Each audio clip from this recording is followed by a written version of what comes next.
me blow the lyrics in the last song? I heard you blow something. Hey, come on! It's jokey time. It's jokey time. I didn't even notice. You covered it well. I haven't done that song in a couple of weeks, and I blew the lyrics, and I looked at you. Blah, blah, blah, blah, blah. On the first day they're still laughing. Sure, because They're they nice don't know. people. They're good people. They don't know. When I teach the comedy class. Oh, by the way, World Wide Web. Hey, we're on YouTube channel. Les McCurdy, Pat Godwin. Thank you. Our wonderful audience here live at McCurdy's Comedy Theater, and yes, and then I'll take a beer. Do you want anything to drink? I'm good. I'm good. You good? Okay. Coke.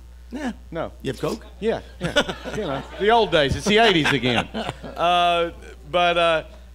And you know, I tell comics that come through the class that so if you forget something on stage, if you go up on a line, if you screw something up, I go, the audience never knows unless you get that look in your eye, like that oh shit look. You know, the audience never detects it. We've known each other for a while, and you are originally from where? Philadelphia. Philadelphia. And oh, look, Philly people. Very nice. And the city of brotherly love. How did they get that name? I don't know, because that doesn't exist. Because we're a fighting town. There's no love at all. If the Phillies lose one game. Brothers like to fight, I guess, is what it is. So you grew up there. Family dynamic, brothers, sisters? I'm the oldest of 6. Wow. Yeah. Catholic? Catholic, yeah, raised Catholic. Yeah. So the family that no birth control. No birth control. No, my dad actually came over from Ireland, and he taught at Notre Dame for a while, and then at King's College. He's a theater professor. Oh, right. And I'm the oldest of 6.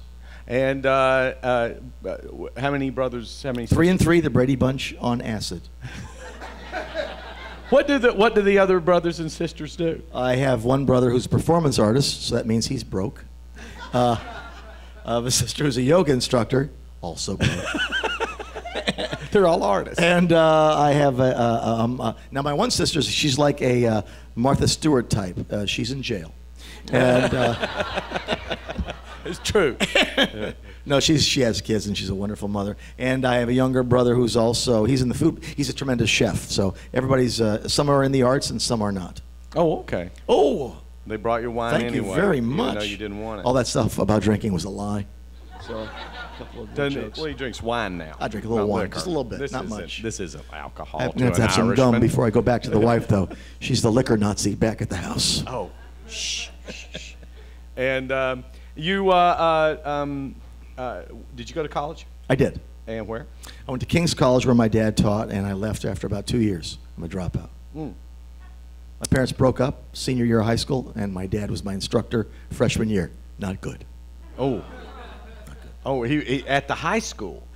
They broke up when I was a senior in high school. Oh, when he was your freshman year of college. When they had the divorce, and the 3 younger ones went with my mom, and the 3 older ones stayed with my dad. That's how weird it was.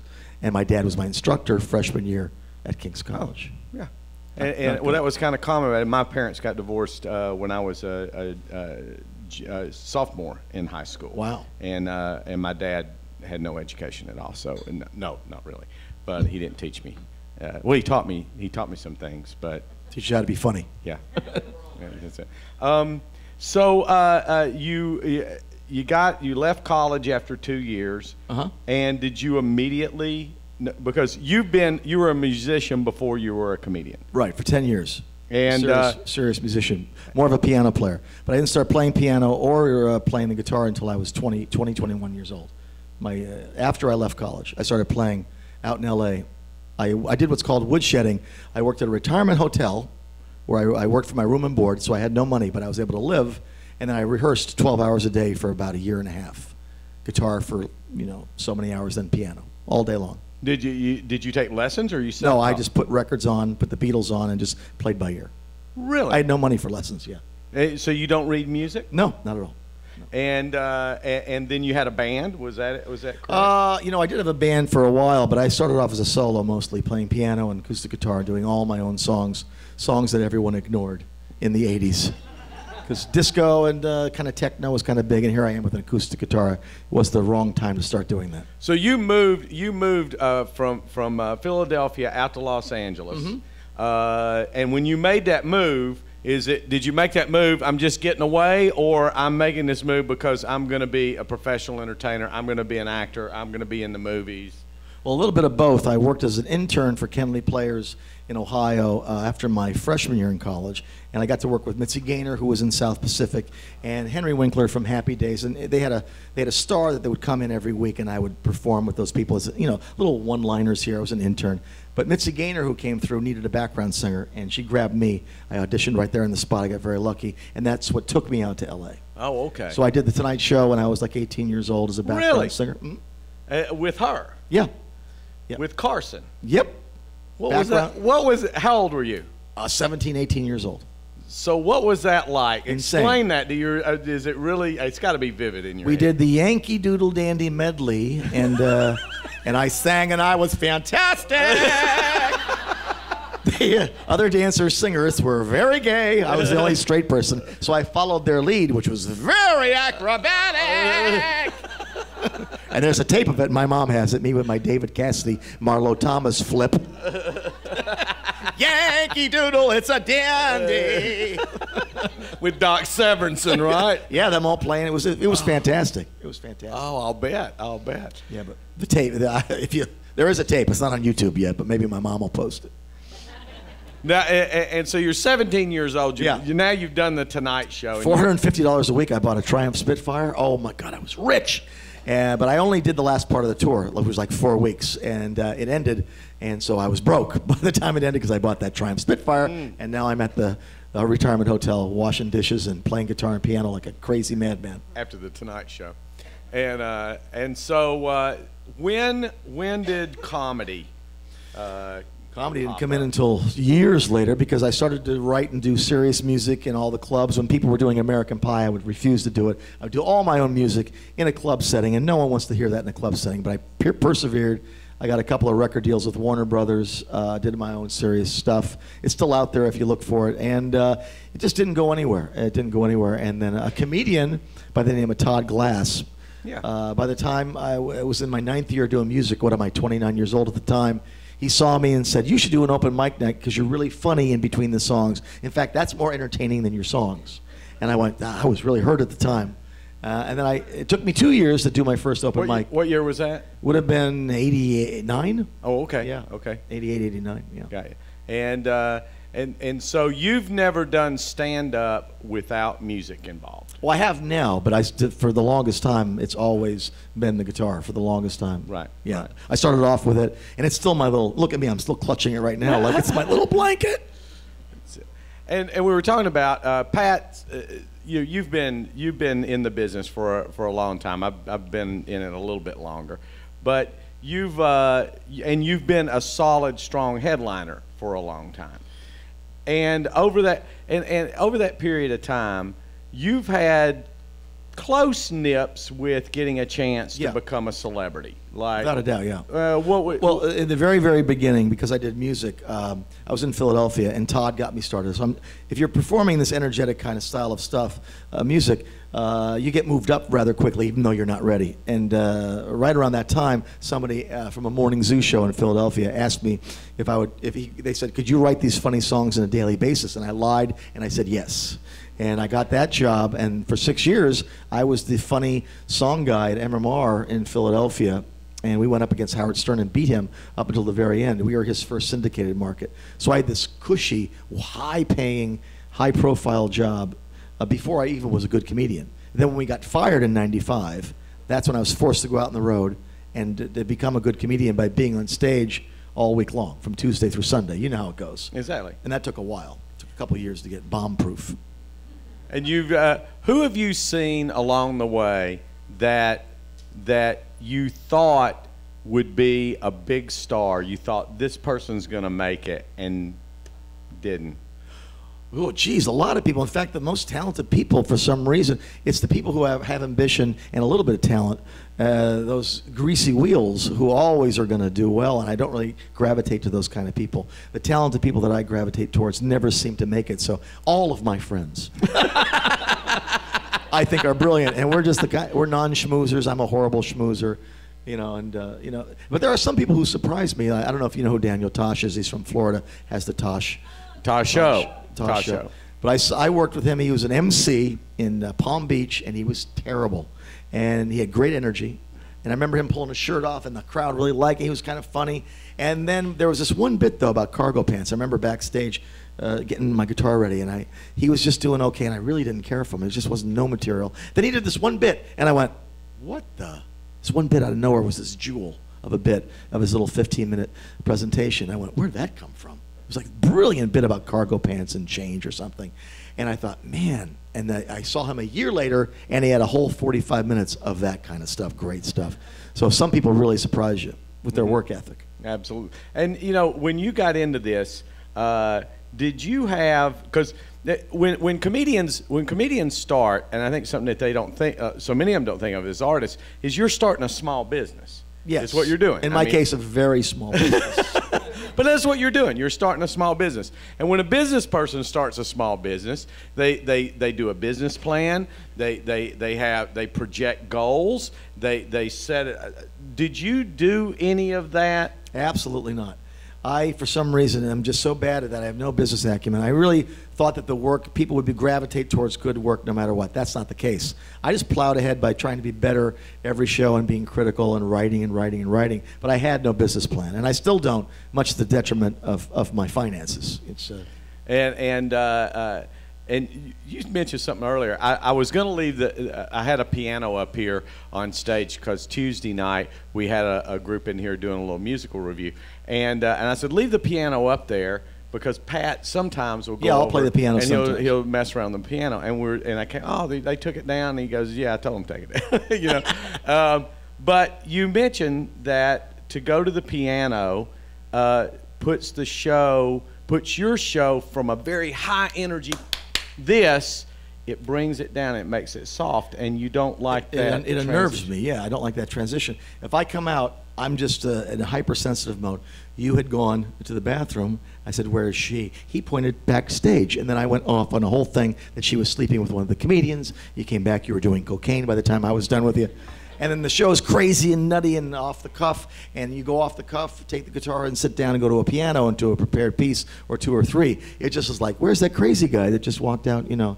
So yeah, it's hard to pull off that kind of energy on the piano, so I don't really do it that much. And the other thing that I thought was interesting that we were talking about just in the green room was that to do that at this point of your career, you're like, I don't know if I want to take that chance to develop that in the middle of my show because work is, you know, you got to be spot on every night because you don't want to lose that club. You don't want to even have 10 minutes that's lackluster. Yeah, I'm batting cleanup, you know that, so I've got to kill, and there's a responsibility in that. You just can't take the audience for your own little masturbatory ride to play the piano for what time is it? If you checked your watch, it's this is really dragging on. This whole spot, right?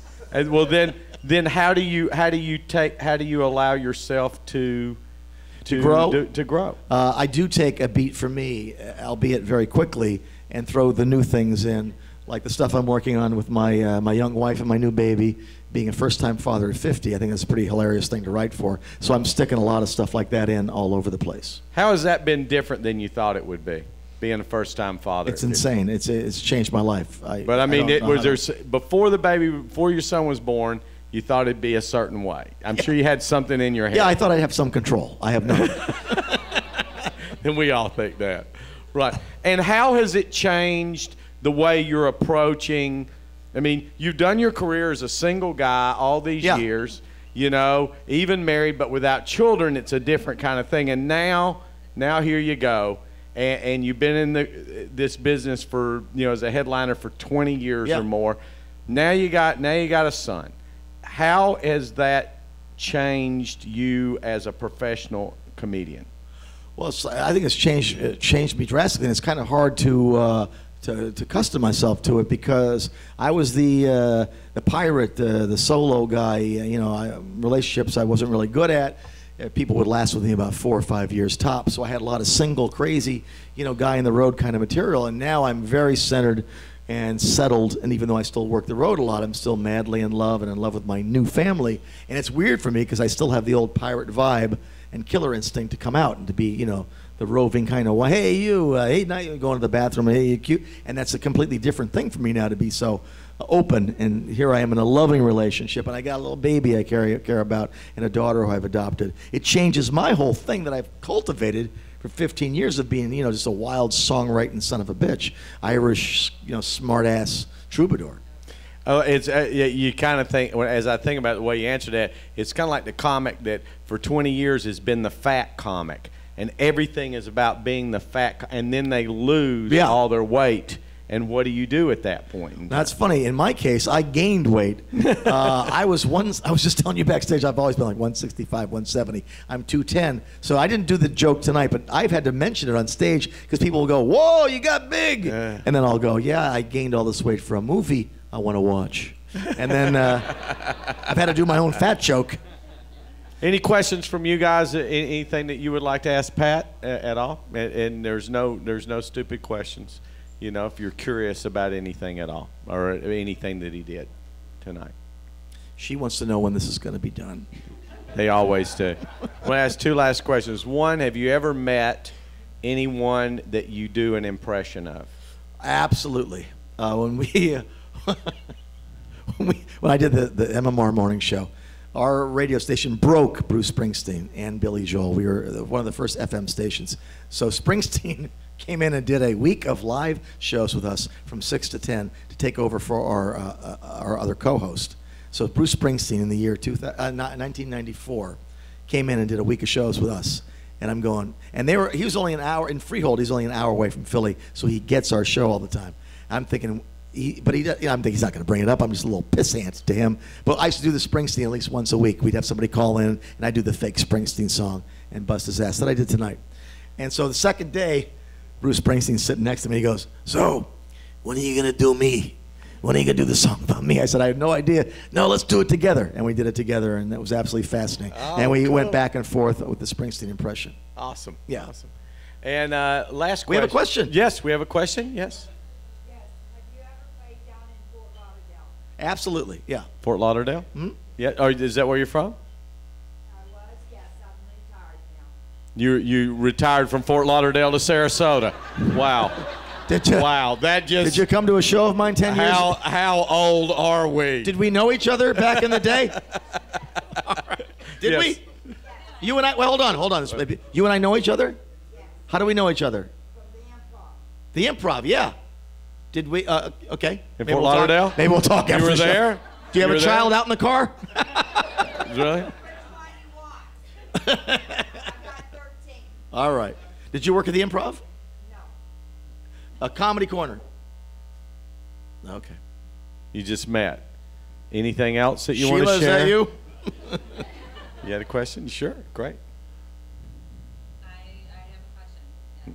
Okay. You want more of my wine? What kind of advice would you give to teen people who are on a date that both are divorced and are looking at starting a new life? Have sex as quickly as possible.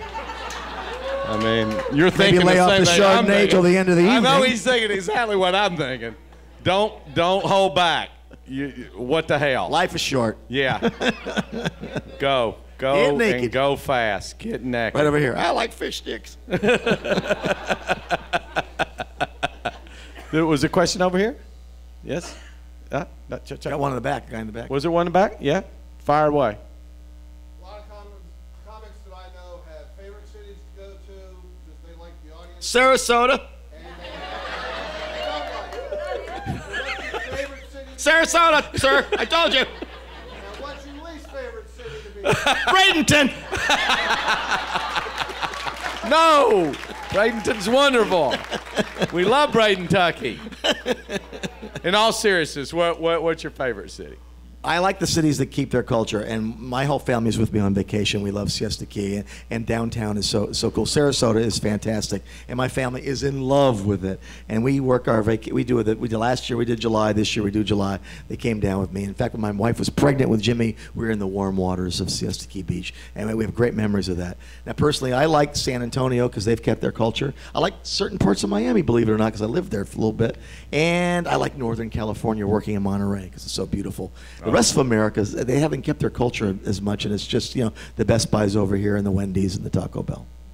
Yeah, you just named some of the coolest places ever. Yeah. Yeah, I've done 2 already. They're all on iTunes, and the new one comes out in October. Yeah, Is that your sister? yeah. Do the plug right when we're almost done. But it's patgodwin.com. Godwin, W-I-N, patgodwin.com. And Well, it's called Sarasota. are you selling anything after the show? No, No, not tonight. Okay. Not tonight. Not here.